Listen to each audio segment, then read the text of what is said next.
Brussels is frozen, not confused, not debating, frozen in absolute fear.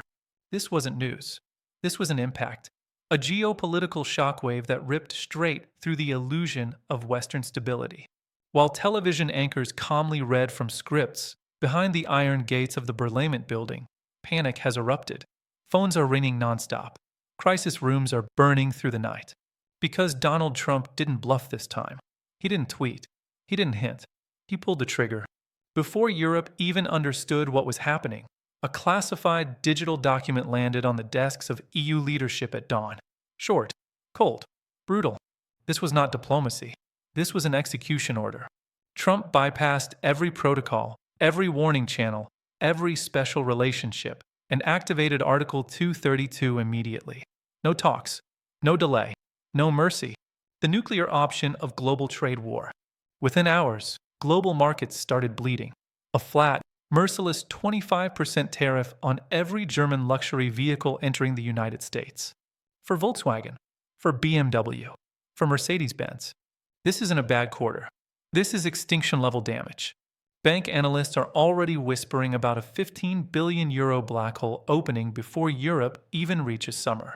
Factories don't slow down. They shut down. But tariffs were only the surface blast. What followed was darker. The document outlined a total technological blockade, a forced choice designed to break Europe in half, cut China out completely, or lose access to the American market forever. There is no third option. That's why lights were on in Paris and Berlin at 3 a.m. That's why emergency calls went unanswered. That's why Ursula von der Leyen went silent.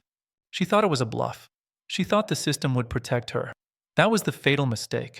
Because the global order didn't shift slowly. It snapped.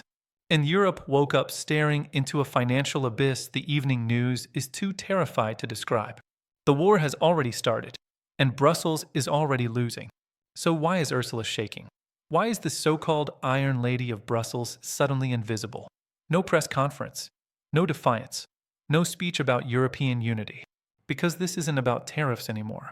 It's about blackmail. Trump isn't playing with money. He's playing with radioactive information. According to insiders, Trump holds what they call the red file, unredacted documents buried for years by Europe's own institutions. The files everyone was told were lost, the messages erased, the scandal that never happened, the Pfizer texts, private negotiations, billions in vaccine contracts, deals made in silence. Europe was told to forget them. Trump didn't forget. He found them. And now the ultimatum whispered in Brussels is simple and terrifying. Obey, or the world sees everything. If those documents are released, this wouldn't just be a scandal. It would destroy the moral legitimacy of the European Union overnight. Ursula is trapped. She cannot fight the tariffs without triggering her own political annihilation. She built the cage. Trump holds the key. And while Brussels is frozen, Berlin is burning. Friedrich Merz believed he was the Trump whisperer, the man who could negotiate eye to eye with Washington. That illusion lasted less than 10 minutes. The phone call leaked, and it was humiliating. No negotiation, no partnership, just a cold sentence that ended everything. Germany pays or Germany falls. Merz hung up knowing the truth. The era of American protection is over.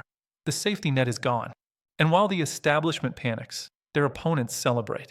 They warned this would happen. They said obedience would end in sacrifice.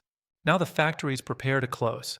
30,000 jobs in Wolfsburg and Stuttgart are on the line. Not next year, next month. And then came the final bill. Not 2% of GDP. That was the friendly version. Trump calculated the cost of American military protection over 30 years and sent the invoice. For €100 billion. Pay now or mortgage Europe's future. NATO knows the truth they won't admit. The money is gone, spent, burned. And if Europe pays this bill, the welfare state collapses overnight. No pensions, no health care, no safety net. Trade war to the west. Economic collapse to the east. A leadership blackmailed into silence. The perfect storm. Ursula tried calling Paris. Macron didn't answer, because France may already be cutting its own deal. Germany is isolated. And then came the betrayal.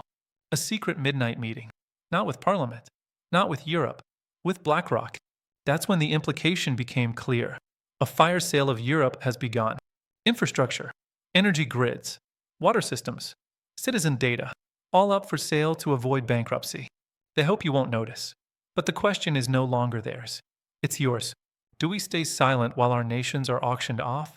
Or has the moment for revolt finally arrived? The establishment is terrified because this time you're watching.